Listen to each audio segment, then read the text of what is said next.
একটি দোয়া 7 বার পড়লে 70টি বিপদ থেকে আল্লাহ পাক রব্বুল আলামিন হেফাজত করবেন। 70টি বিপদ আল্লাহ দূর করে দিবেন। একটি দোয়া কোনো ব্যক্তি যদি 7 বার পড়তে পারে, তার ভিতরে সবচেয়ে হালকা এবং সবচেয়ে ছোট যে বিপদ আল্লাহ তাআলা দূর করবেন সেটা হচ্ছে মানুষের অভাব দূর করে দিবেন, মানসিক চাপ, দুশ্চিন্তা, ডিপ্রেশন, এগুলো আল্লাহ পাক রব্বুল আলামিন দূর করে দিবেন। অনেকেই আছেন ফ্রাস্ট্রেটেড পিপল, যারা সব সময় অভাবের ভিতরে থাকেন, অভাবের কারণে দুশ্চিন্তায় ভুগতেছেন, কি করবেন কোনো কুলকিনারা খুঁজে পাচ্ছেন না। আপনি এই ছোট্ট দোয়াটির আমল করতে পারেন। নবীজি সাল্লাল্লাহু আলাইহি ওয়াসাল্লাম আমাদেরকে শিক্ষা দিয়েছেন। আল্লাহ রাসূল সাল্লাল্লাহু আলাইহি ওয়াসাল্লাম অনেক সময় এমন কিছু আমলের কথা আমাদেরকে জানিয়ে দিয়েছেন যে আমল করার ফলে আল্লাহ তাআলা আমাদের উপরে বিপদ দূর করে দিবেন, আল্লাহ পাক রব্বুল আলামিন মুসিবত দূর করে দিবেন, আল্লাহ পাক রব্বুল আলামিন অন্তরে প্রশান্তির ব্যবস্থা করবেন, শান্তির ব্যবস্থা করবেন। এজন্য কিছু আমল করার দরকার আছে না নাই?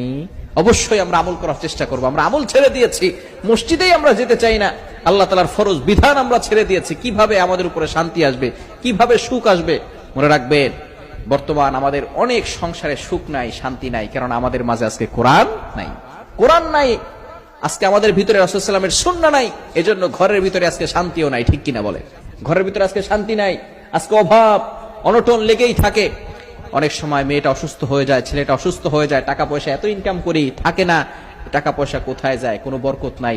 এই সব সমস্যার সবচেয়ে মূল